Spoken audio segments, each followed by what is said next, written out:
Gentili amiche, cari amici, buongiorno da Andrea e da Domenica. Che barba, una sorta di porcospino mal rasato nei giorni scorsi in viaggio nel centro Italia. Ci vorrebbero 3 lavagne e un chroma key, come si chiamavano quei vecchi monitor che si utilizzavano negli primi anni 80 della televisione di intrattenimento. Domenica, che barba! Oggi è una giornata in cui andiamo a fare una rasatura un po' mista, oggi partendo dal setup e V for Vendetta. Ora, naturalmente io non voglio che nessuno leghi questa immagine con questo rasoio incrociato, questo Chabet di Anonymous di questa serie P671 prodotta da Chen Fung Sing a Torino, produttore di arnesi e soprattutto chimica per rasatura. Questo sarà, parto dalla fine, il setup scovato nel secondo invio da Rotondelle nella cassetta di Vincenzo Pitrelli, che saluto. Ma andiamo invece salutando Alessia Herrera, che mi ha inviato tempo fa, ma questo Down of Glory sempre presente, pre-barba molto liquido, per preparare una rasatura, e cercando di non collegare chiaramente V for Vendetta con quelle che sono chiaramente le posizioni che ciascuno assume e che inevitabilmente ci portano a pensare al conflitto in Medio Oriente. Come avete visto non c'è più la scritta Israele, ma perché non voglio che si pensi che la mia posizione sia più di israeliana a tutti i costi. Israele è stato attaccato, su questo non faccio un passo indietro, e deve garantire il suo diritto ad esistere, come non desistere, ad esistere, diamo il senso preciso alle parole. Negli obituari, per ridere, per sdrammatizzare, perché è diventato un caso politico, dal fine della relazione della Presidente Giorgia Meloni con Andrea Giambruno, infatti partita dal 2015-2014, insomma la relazione è terminata l'altro ieri con un post pubblico che tutti avete letto. Metà va bene, metà era la goccia che scava la roccia, e la goccia che rimane goccia, e la roccia che rimane roccia, mentre andiamo ancora ad ammorbidire. Quindi, per non sottrarre tempo, Giambruno e la banana, perché voi sapete che quando si conobbero Giorgia Meloni era leader di un partito sì già esistente, ma che non valeva quello che valeva oggi, soprattutto non governava il paese.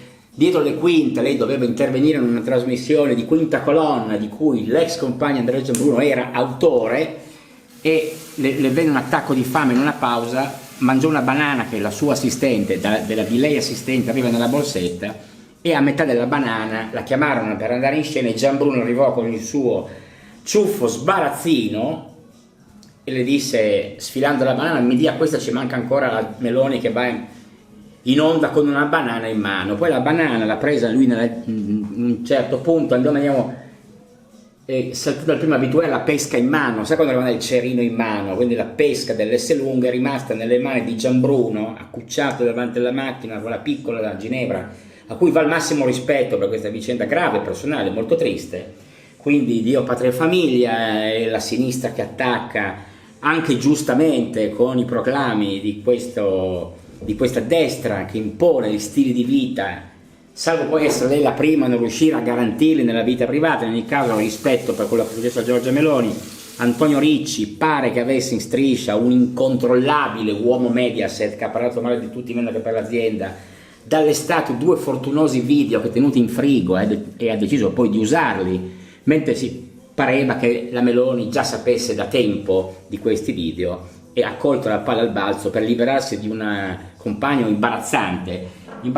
Come non è imbarazzante invece Fabergé, la nostra ciotola di Met Chocolatier 1826, dove a mollo troviamo un pennello in puro tasso anni 90, per l'appunto ante scissione, ante fiuggi, ante fini, ante litteram, ante tutto, con il manico in ebano del Gabon, realizzato in seconda istanza, perché il manico era originale, poi mi è cascato e si è rotto, e da Riccardo Tollarini, ricostruito dalle sue sapienti mani di ebanista, prima a Montescudaio con la bottega di fabbricazione di rasoi qua 5-6 km, ora a Sesto Fiorentino. Ma andiamo a montare subito, perché mentre ormai il suo corso, il Down of Glory, l'ha fatto, non ho aggiunto acqua in quella che è una parte finale. Ecco, questo quando uno apre una scatola di creme e dice caspita ho quasi finito, così una scusa per comprare un'altra. in realtà questo è un regalo, mi è giunto, già iniziato, ma vediamo subito che con pochi giri V for Vendetta comincia già a produrre una schiuma interessante, quindi vedremo l'effetto di un pelo naturale di tasso dentro una crema fabbricata a Torino. Per il resto a Torino vogliamo correre, fare dei sillogismi anche per tagliare i tempi. Corriamo al quarto punto, Villa Frescò, residenza storica dell'avvocato Agnelli, la casa in cui viveva più volentieri, adagiata sulle colline di Torino in strada San Vito Revigliasco, venduta, anzi messa in vendita per 10 milioni al momento dalla madre Margherita, che in una querelle che avete anche percepito nelle mie ultime puntate attraverso i pezzi su Panorama di Gigi Moncalvo, che conosce bene la famiglia Agnelli, non solo quella, insomma ha raccontato tutte le dispute sulla quadreria di famiglia. Sgarbi ha detto che sono spariti 4 quadri importanti, c'è di mezzo un ministero che avrebbe dovuto essere informato della presenza di opere d'arte e patrimonio artistico.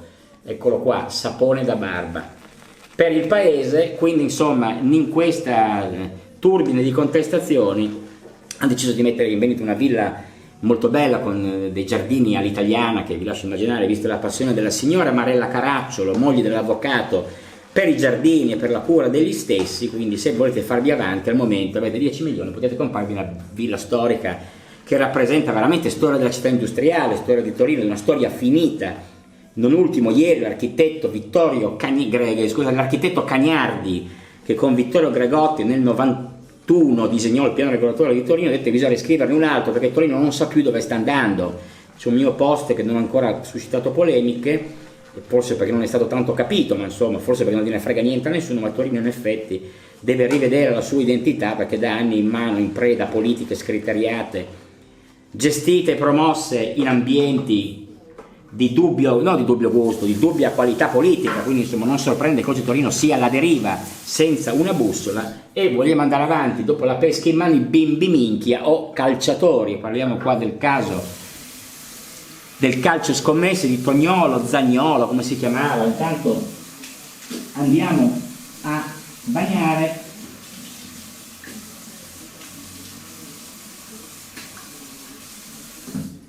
Postando un argomento veramente che invece sa di rasatura, se no qua andiamo un po' fuori tema. Queste sono camicie senza colletto, vedete, alla coreana, molto comode, perché i colletti, se uno si vuole, per dire radere con un classico colletto di camicia, o mette il bavaglino come dal barbiere, oppure si riempie di schiuma. Quindi andiamo avanti, abbiamo Radio FS News. Ecco, stamattina avessimo fatto la barba un po' prima di mezzogiorno, perché questa è l'ora in cui mi sto radendo in video, avremmo potuto ascoltare dal teatro Brancaccio i festeggiamenti con tutti i ministri presenti a Roma per un anno di governo Meloni, dove dopo aver ascoltato il noioso intervento di Eugenio Roccella, ministro della famiglia, è seguito l'intervento di Guido Crosetto, sempre ridondante, sempre molto ingombrante, dove ha detto che non si può lasciare solo sulle spalle di Giorgia Meloni il peso di una responsabilità enorme come quella di governare. Dice: non può sopportare il peso di tutti noi, soprattutto il suo, perché peserà 200 kg Crosetto, quindi con sempre quell'impatto che gli deriva dalla cultura democristiana in cui è nato, perché lui era di Forza Italia, anzi poi di Fratelli d'Italia, prima però democristiano. Lo si sente in un messaggio ecumenico dove, paragonando l'impegno di governo abnorme, una montagna da scalare, come dice, noi abbiamo pensato che vinta le elezioni a settembre del 2022 avremmo già raggiunto un obiettivo importantissimo, invece abbiamo solo scavalcato una collina, ma c'era una montagna che nessuno prima di noi aveva avuto il coraggio di scalare, perché la riteneva impossibile da scalare.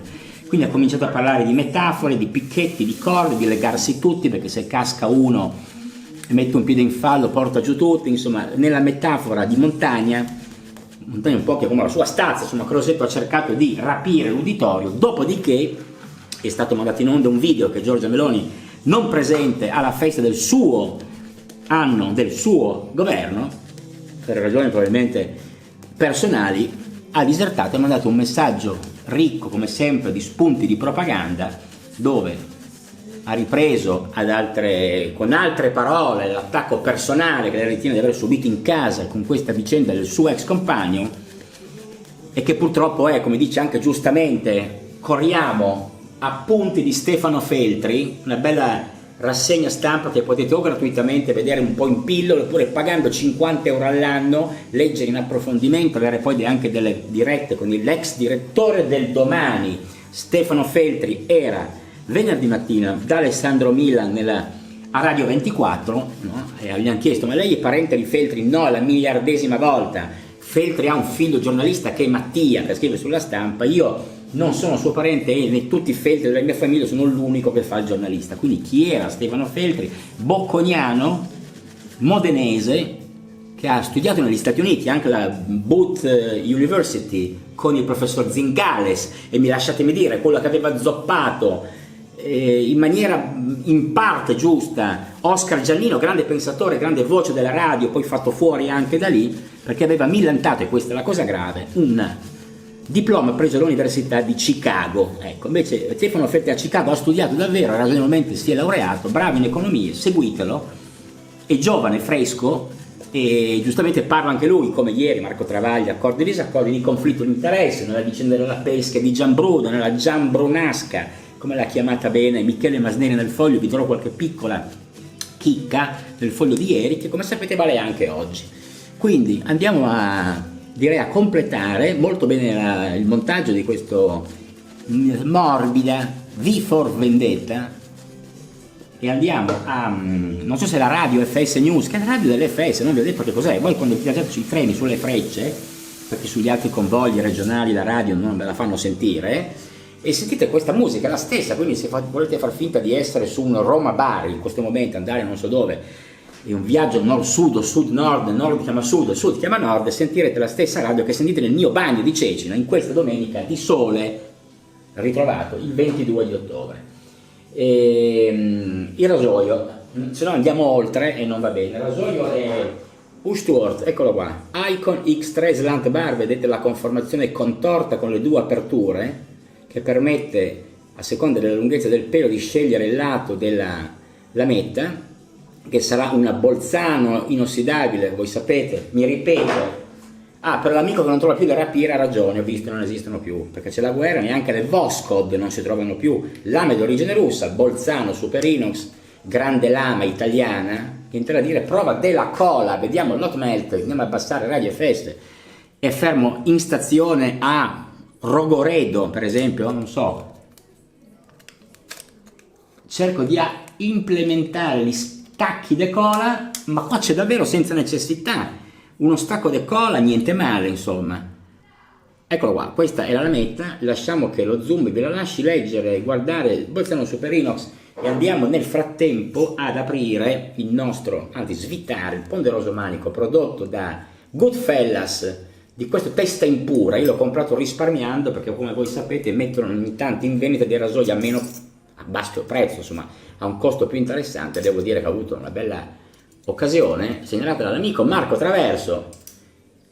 Non cambia nulla, il rasoio è sempre quello, il manico è ponderoso, quindi il rapporto peso-potenza a partire dalle basette disegnate da un barbiere nuovo da cui sono andato a Cecina martedì. Non accendo luce, non accendo niente, se no mi diventa una faccia ospedaliera con questa luce di queste lampadine che saranno a basso consumo ma danno una luce orrenda. Io amo la luce naturale, e via. Buona rasatura, ma riapriamo, anzi ridiamo voce alla nostra Revo Axis, se no è inutile tenerla accesa. Quindi oggi sarebbe stato da sentire Radio Radicale nell'orario giusto, perché la festa di Fratelli d'Italia era sicuramente una autoreferenziale dimostrazione di quanto credono, giustamente, ne hanno il sostegno del voto popolare vero, hanno preso i voti veramente in pochi governi, dopo anni di governi tecnici. Il nostro amico Stefano Feltri di Appunti, lo trovate su internet, Appunti di Stefano Feltri, lo trovate, potete leggere, giustamente parlando di conflitto di interesse, ve lo spiego. Ritiene che sia stata una vendetta che ha fatto la famiglia di Berlusconi contro la scelta del governo Meloni di tassare gli extra profitti delle banche. Questo è anche molto probabile. In ogni caso Gianbruno era un problema, lo dovevano far fuori, era incontrollabile, a parte il modo di camminare, no? Binocolato, a parte l'Avance, lo trovate niente di più di tanto diverso di tante cose che si sentono in giro.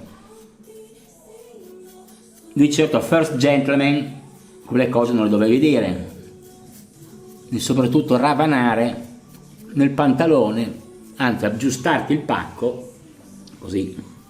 È stata veramente una figura abbastanza barbina. Bene, barbina come la barba. Bene, il primo passaggio, come vedete, lascia enormi residui di barba, quindi forse ho usato il lato più ingenuo, probabile, ma questa è l'occasione per fare un bel contropelo, se no sarebbe inutile trovarsi tutti insieme la domenica a parlare di cose belle. Andiamo a bagnare. Belle, belle per un modo di dire, c'è niente di bello qua. E mentre andiamo a rivivificare, a ripristinare con qualche giro destrorso e sinistrorso, destrorso e sinistrorso, andiamo a vedere nella piccola parte estero, dove in pillole abbiamo la visita di Vladimir Putin a Pechino la scorsa settimana per discutere la nuova via della seta, la Belt Road Initiative.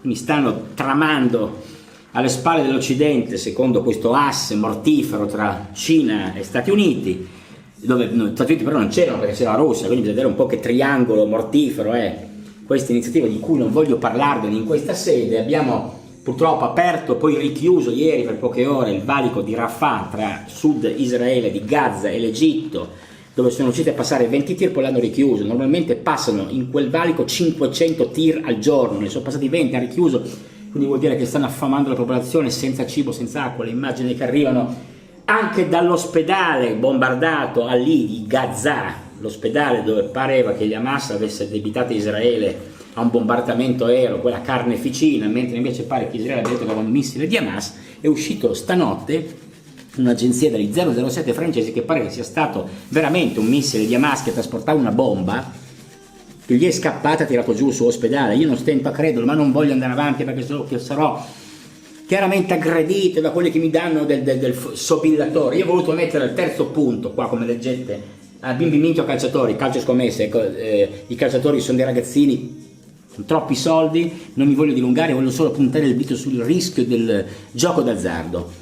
In un'intervista ascoltata l'altro giorno a Radio 24 sentivo che esistono siti dove si possono puntare anche in una sola volta 300.000 euro, quindi lo Stato connivente, la rete, una trappola mortale, questi ragazzi sdraiati sui divani dei ritiri a giocarsi 20-30.000 euro per volta anche senza avere i soldi, come è successo al giovane che è stato al centro dell'inchiesta dopo quel flop terribile che ha anche avuto Fabrizio Corona dalla Di Girolamo avanti popolo, che ha fatto uno share del 4-3, una roba ridicola. Insomma, non voglio dilungarmi.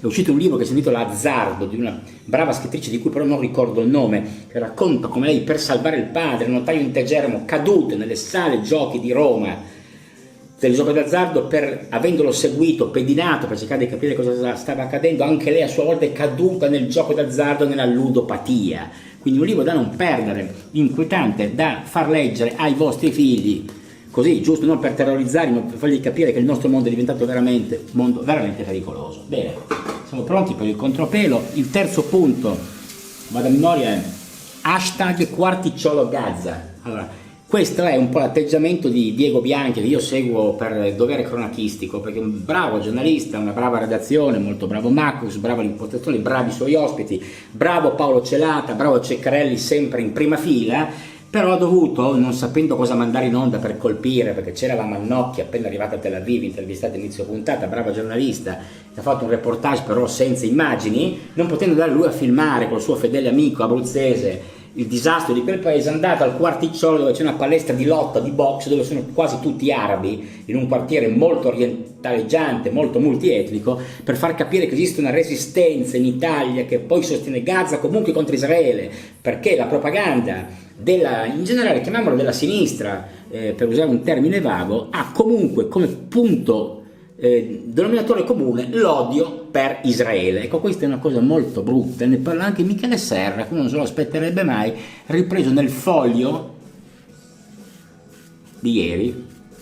Quindi non si può, scusate, contropelo zona Baffi, zona molto delicata, non dico quanto la striscia di Gaza, ma quindi meglio delle strisce di Ricci, meglio occuparsi della striscia di Gaza, che è forse un po' più interessante, anzi un po' più complicata. Tornando a razzo, Giorgia Meloni ieri è stata In Egitto al-Sisi, fallito, i presenti 34 stati non hanno combinato un tubo, non sono trovati d'accordo se non su vaghi punti, e ha incontrato poi Benjamin Netanyahu in un bilaterale nel pomeriggio di ieri.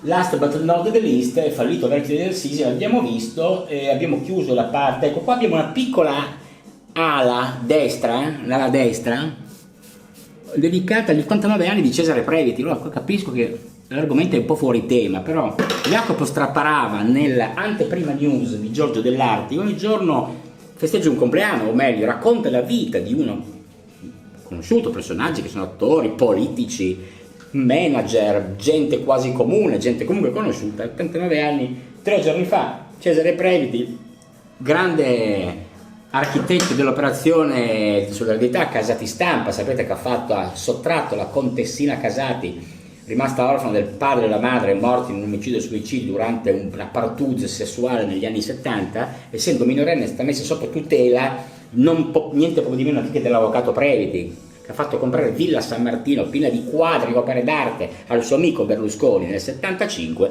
anziché per 1 miliardo e 700 milioni per 500 milioni, quindi gli ha fatto un favore a cui Berlusconi doveva per tutta la vita rendergli una riconoscenza. Invece questo è chiaramente un po' umoristico, il compleanno di Previti, niente a che vedere. Invece Nicola Gratteri, ieri presente, intervistato da Luca Sommi, ad accordi e disaccordi, è diventato finalmente procuratore di Napoli, ha parlato dei danni delle droghe, di come vengono prodotte quelle naturali in Bolivia, Perù e Colombia, e come invece quella sintetica rosa, pare la stiano testando, la faranno sintetica dove vogliono, quindi si attecchisce, sarà una tragedia perché costa poco e la producono senza seguire i cicli delle stagioni.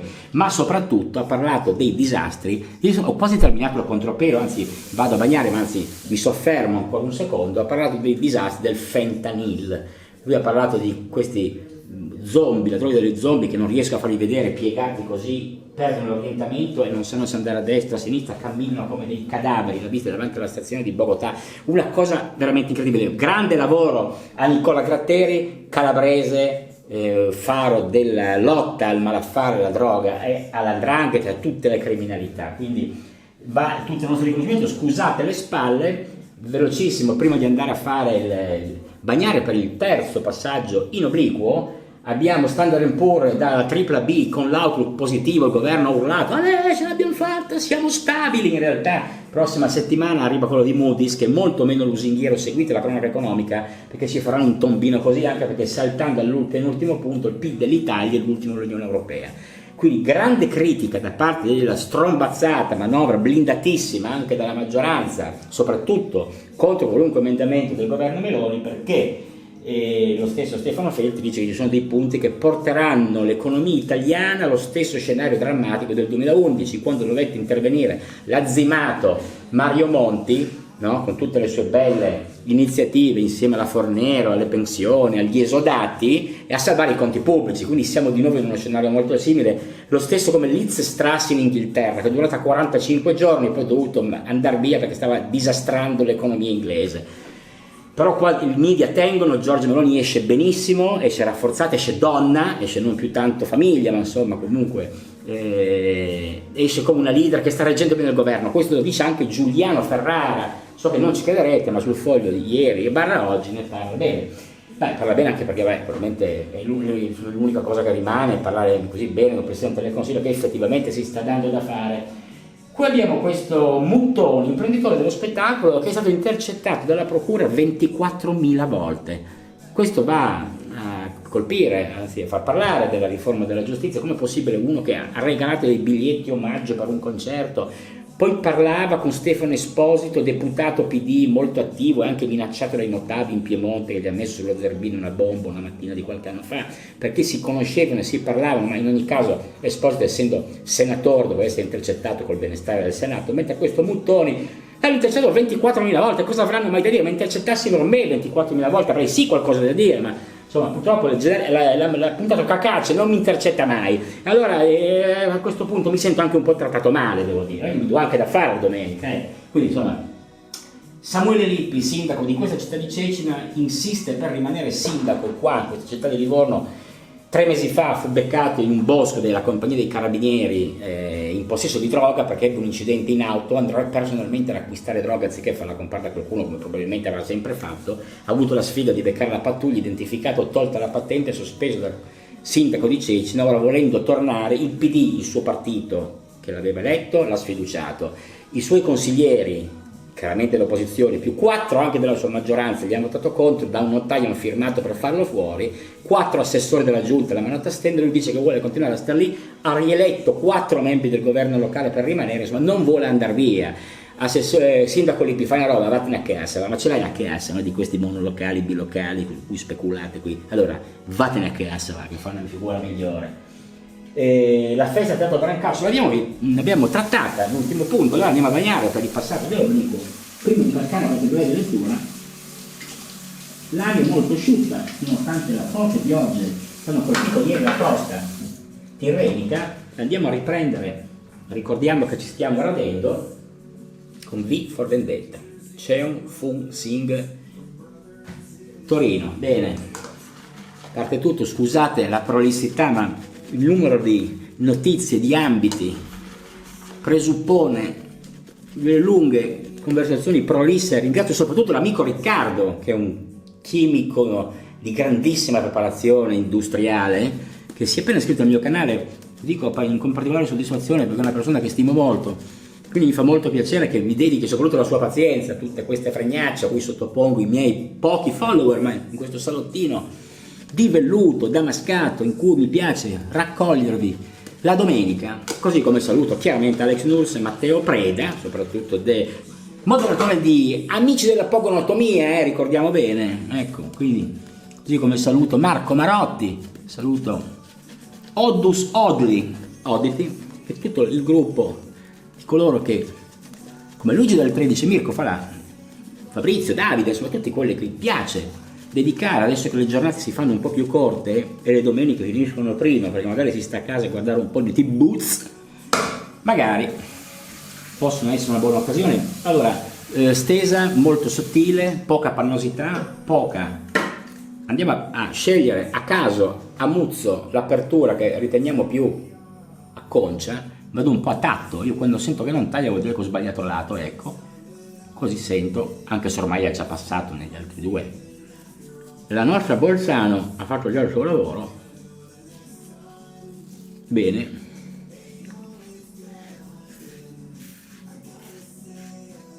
Piacevole la programmazione di FS News, Trenitalia Radio. Non chiedo mai come state voi, ma mi auguro bene, insomma. Vi auguro ancora intento a sfruttare tra le nuvole di questa perturbazione che è arrivata da ovest. Io ho incontrato buon tempo nel centro Italia, tra le Marche, l'Umbria, il Lazio, il nord della Toscana. Bene il comportamento del nostro Icon X3 Slant per una rasatura pressoché terminata, molto bene.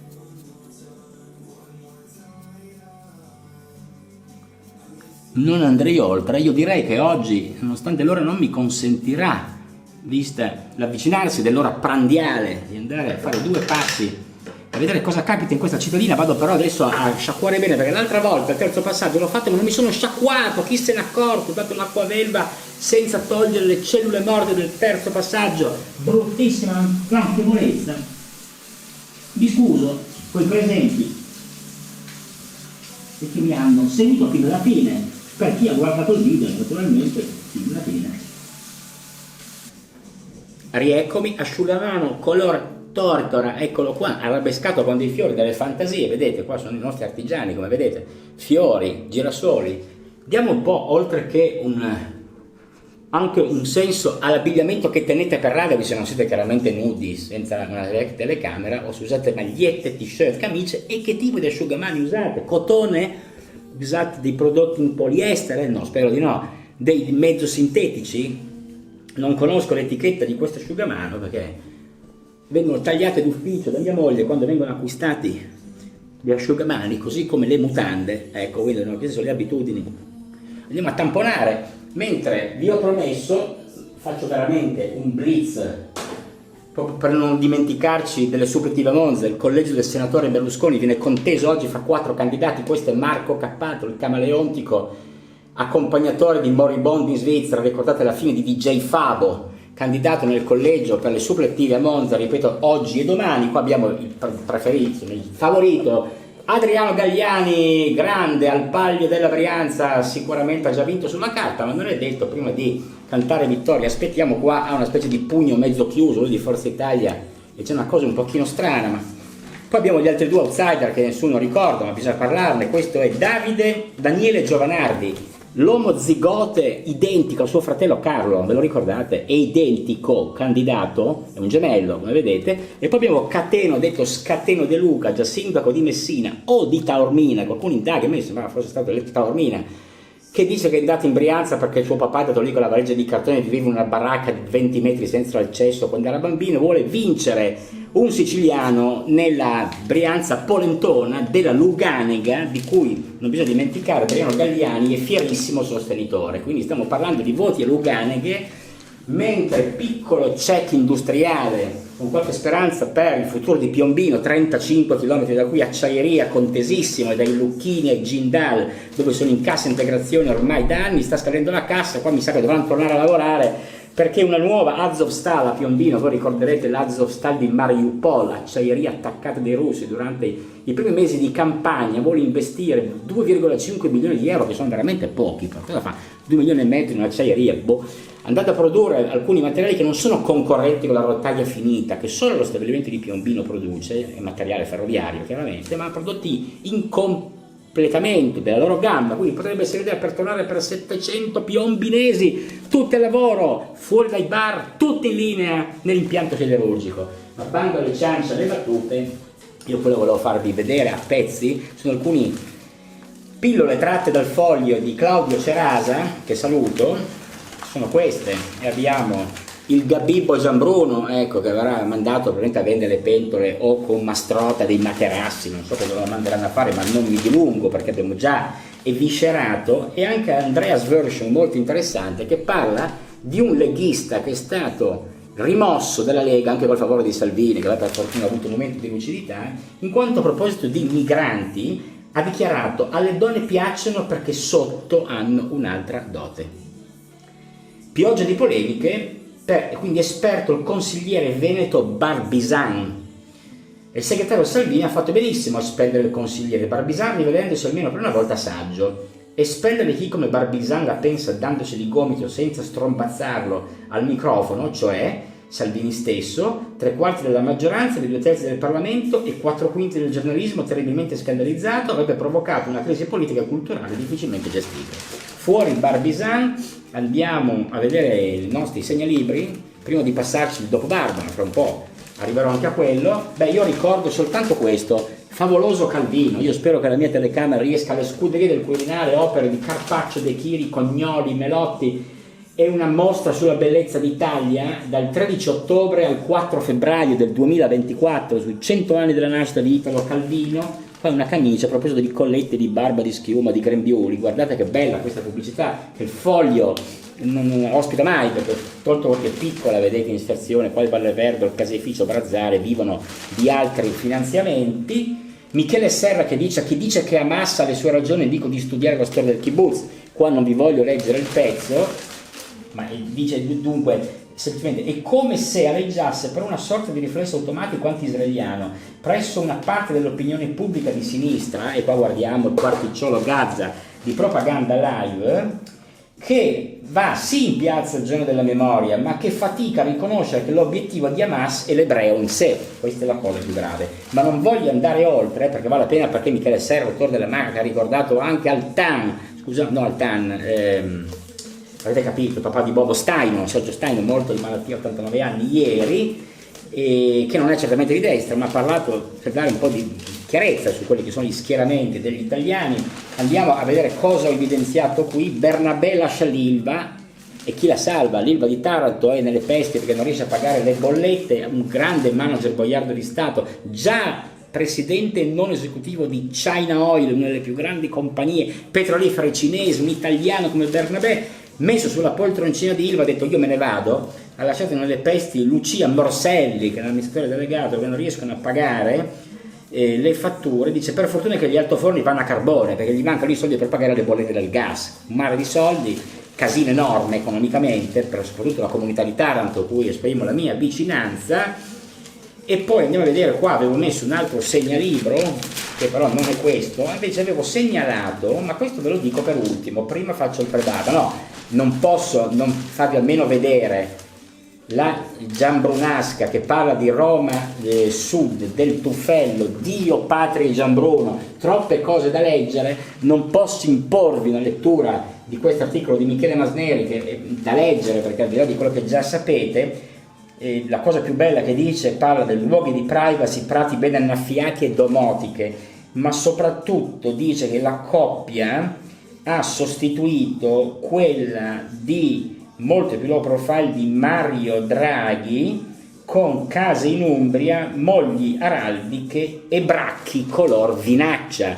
Quindi voi capite, dal Torrino alla casa a Città della Pieve e all'ex curriculum di Mario Draghi, qua si dice che sono ricalcate un po' le sfighe anche di fine della moglie Daniela, che quando si sono separati lui è andato a vivere in via di Valcannuta e tutti i romani, dopo aver scoperto dove è il Torrino, anzi dopo aver scoperto che esiste una via Valcannuta, hanno scoperto che il Torrino è un quartiere dove sfrecciano i SUV, e anche la 500 Abarth di Giorgia e all'epoca Giambruno, che andavano ai grandi ipermercati di Roma come due persone qualunque, perché sono due persone qualunque. Andiamo invece, come vi ho promesso, a fare l'aftershave, eccolo qua, molto popolare, la campagna della destra, mentre io vi for Vendetta vado a scuotere un prodotto molto liquido che ricordo molto arrogante, ma in senso buono, che va a chiudere una rasatura, a cauterizzare i fori, anzi i pori, scusate, cambio di consonante, che sono stati aggrediti dalla nostra Bolzano montata Icon X3, il rasoio storto.